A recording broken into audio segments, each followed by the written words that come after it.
हम कहीं धरना देने जाते हैं, किसी को मुआवजा देने जाते हैं, उसके बाद हम लोग पे केस होता है। वो तो मजबूती हुआ है केस खाने से और मार खाने, लाठी डंडा खाने से।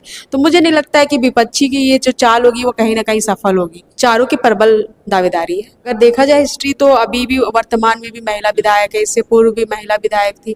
तो मुझे लगता है कि पार्टी इस पे विचार एक बार जरूर है कि जयराम महतो भी पिछले सरकारों की तरह जुमलेबाजी कर कर वो सत्ता में आना चाहती है और युवाओं को ठगना चाहती है। तो वो बिल्कुल गलत बासु को इतनी बार मौका दिए, कांग्रेस को भी मौका दिए, लेकिन हमारी पार्टी नहीं है। बस यही इसलिए हम वोट मांग रहे हैं, हमें एक बार मौका आप दे। अगर हमारी सरकार आएगी तो हम 1932 लागू करवाएंगे, ताकि यहाँ का अच्छे से नीति नियम बनेगा, फिर यहाँ के लोगों को रोजगार मिलेगा।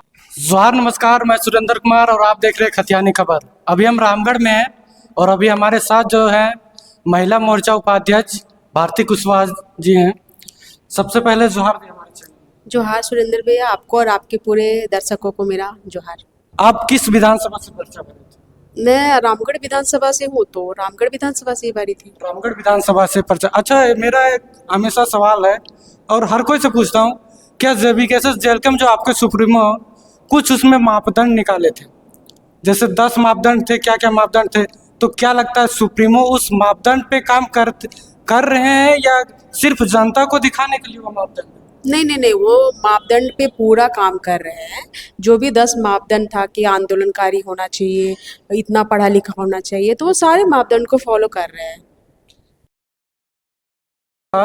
रामगढ़ में महिला कैंडिडेट लगभग जेएलकेएम से कितने लोगों ने पर्चा भरा? मुझे लगता है 4 महिला। तो मेरा एक और सवाल है कि अभी रामगढ़ में वर्तमान विधायिका एक महिला है, इससे पूर्व में भी एक महिला थी। तो क्या लगता है जेएलकेएम झारखंड लोकतांत्रिक क्रांतिकारी मोर्चा यहाँ खास करके रामगढ़ विधानसभा में क्या किसी महिला को टिकट देगी?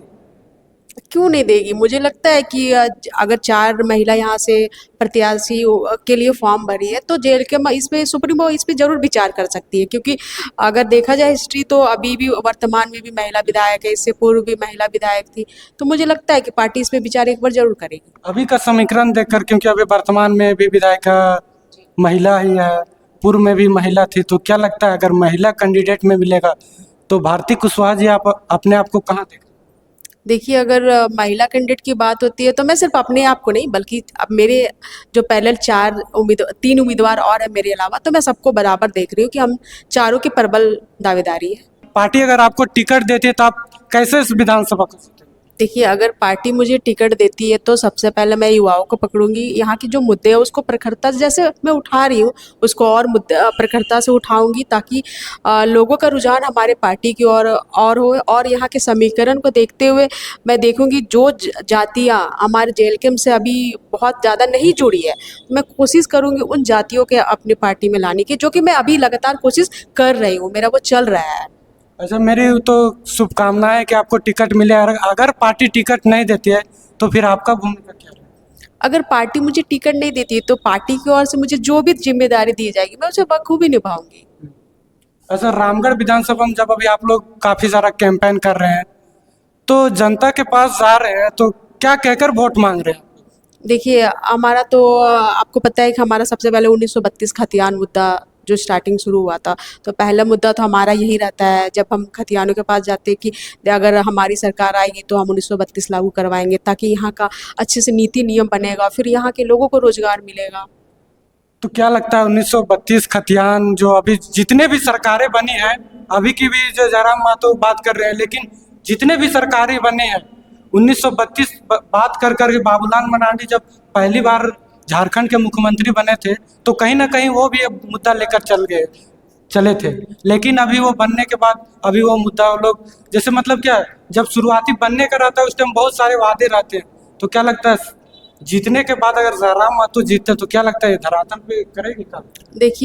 देखिए, अगर ऐसा लोगों को लगता है कि जयराम महतो भी पिछले सरकारों की तरह जुमलेबाजी कर कर वो सत्ता में आना चाहती है और युवाओं को ठगना चाहती है, तो वो बिल्कुल गलत बात है। क्योंकि अगर जुमलेबाजी करना होता तो मुझे नहीं लगता है कि एक लड़का इतना संघर्ष करके दिन रात अपने शरीर को जला के तपा के और लोगों के बीच जाता है, दिन रात 24 घंटा में 4 घंटा मुझे लगता है कि वो सोता भी होगा या नहीं, भगवान जान जाने और इस तरह से संघर्षशील है, तो जनता को ठगने के लिए मुझे नहीं लगता है कि वो इस तरीके से जुमलेबाजी करके और सत्ता में आकर फिर लोगों को ठगने का काम करेंगे, जैसे कि पूर्ववर्ती सरकार ने कर चुके हैं वो हम लोग के साथ में। अच्छा, आपको अगर चुनावी आपका रामगढ़ की सबसे मूल समस्या क्या है? रामगढ़ की, सिर्फ रामगढ़ विधानसभा, रामगढ़ क्या, मुझे लगता है राम पूरे झारखंड में सबसे पूरे जैसे देखिए विधानसभा चुनाव हो पाएगा तो सबका अलग अलग, सब एरिया का अलग अलग, आप झारखंड लेवल का मुद्दा लेकर हो तो चलेंगे, बात की बात है, लेकिन आपको रामगढ़ विधानसभा की क्या समस्या है? देखिए, मुझे रामगढ़ विधान, मैं चूंकि खुद स्टूडेंट हूँ, अभी तक मैं अपनी स्टडी कंटिन्यू रखी हूँ, तो मुझे यहाँ पे सबसे ज़्यादा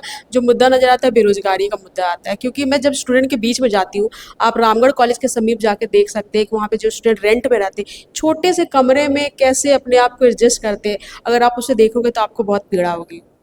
अच्छा, अभी हाल ही फिलहाल एक दो दिन पहले आप लोग गोला में एक कोई पंचायत अध्यक्ष थे तेजू महतो करके, वो एक्सीडेंट या किसी तरह करके कारणवश आप लोग वहाँ जाम, आप ही के टीम के लोग जाम किए थे और उसमें बहुत सारे लोग उपस्थित भी नहीं थे, इसके बावजूद उन लोगों पर केस हुआ, इस पर क्या कहेंगे? उसमें आपका भी नाम आ रहा है, हमको जहाँ तक जानकारी मिला है कि आप वहाँ उपस्थित भी नहीं थे, इसके बावजूद आप लोगों पर केस हुआ है, क्या कहना चाहेंगे? देखिए, ये बिल्कुल सही बात है कि जिनकी उपस्थिति नहीं भी थी उनका भी नाम आया, और जिनकी उपस्थिति थी और उन पे जो संगीन धाराएं लगाई गई है 8 तरह के, लेकिन वो किसी भी तरह से उचित नहीं है, क्योंकि ना ही प्रशासन के साथ हमारे संगठन के किसी भी व्यक्ति ने मारपीट किया है, ना झड़प किया है, बल्कि वो जिस व्यक्ति की मृत्यु हुई थी घटनास्थल पर, उसके लिए वो लड़ाई लड़ रहे थे कि उसे सही मुआवजा मिल जाए, कुछ उनका क्या बोल सकते हैं ना, जो गाड़ी से उनका एक्सीडेंट हुआ था उनके तरफ से उनको कुछ फिलहाल व्यवस्था हो जाए, मुआवजा हो जाए, तो उसके लिए वो लड़ाई लड़ रहे थे। प्रशासन से हमारी लड़ाई बिल्कुल भी नहीं थी, हमारे संगठन के किसी, मैं दावे के साथ कह सकती हूँ, भले वहाँ घटनास्थल पे मैं मौजूद थी या नहीं थी, लेकिन मैं जो भी वीडियो फुटेज देखी हूँ, फोटो देखी हूँ, सोशल मीडिया के माध्यम से जो मुझे पता चला, जानकारी मिला है कि कोई भी व्यक्ति संगठन का हमारा ऐसा कोई भी हरकत नहीं किया जिसपे कि इस तरह से संगीन धाराएं लगाई गई है। आप वहाँ उपस्थित नहीं थे, उसके बावजूद आप पर धारा लगी, क्या लगता है ये विपक्षियों की चाल हो सकती है? बिल्कुल, और ये तो जाहिर सी बात है ना कि जो व्यक्ति वहाँ उपस्थित नहीं है, अगर उसका नाम वहाँ पे आता है तो ये तो एक सोची समझी साजिश हो सकती है। ये तो पुलिस प्रशासन पर भी सवाल खड़ा होता है। बिल्कुल सवाल खड़ा होता है कि जो व्यक्ति वहाँ पे मौजूद नहीं है, आप उसका नाम कैसे दे सकते हैं। इवन मुझे यहाँ तक पता चला कि जब वो भारती कुशवाहा लड़का है कि लड़की है, ये बात उनको, ये बात भी नहीं पता उनको। अब बताइए, इस पे सवाल तो खड़ा होता ही है। ये तो आपको भी जाकर थाना में कोई रिपोर्ट लिखवाना चाहिए था कि जब हम वहाँ उपस्थित ही नहीं तो इसके बावजूद आप पर तरह तरह के धाराएं और इल्जाम केस हो जा रहा है। चल रहा है, उसकी भी तैयारी चल रहा है कि मैं अपने तरफ से अपनी सफाई दूं कि मैं वहाँ पे उपस्थित नहीं थी, फिर आप मेरा नाम दर्ज कैसे कर सकते हैं। केस खाने से आप लोग कमजोर होंगे कि फिर क्या? बिल्कुल कमजोर नहीं होंगे, बल्कि मुझे लगता है कि हमारा जो JLK में JBK से संगठन है वो तो मजबूती हुआ है केस खाने से। और ये तो कैसे मिल रहा है, जहाँ जा रहे हैं धरना दे रहे हैं, केस हो जा रहा है आप लोग पर।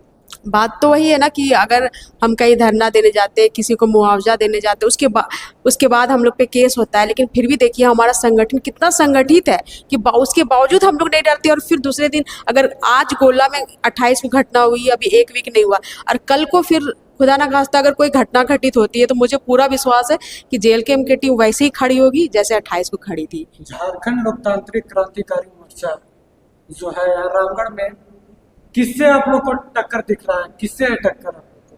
नहीं, देखिए, अब विपक्षियों और विरोधियों को तो कमजोर बिल्कुल भी नहीं किससे आना टक्कर देख रहे हैं? मुझे। किससे होने वाली है? देखिए हमारे सामने जो टक्कर की बात है, तो आजसू कांग्रेस दोनों है, किसी को कमजोर नहीं आंकना चाहिए मुझे लगता है। आप लोग की पार्टी नहीं नहीं है, आप लोग को बहुत सारे ऐसे गांव हैं जहां आप लोग का जो सिंबल मिला है उसको लेकर जानकारी नहीं था।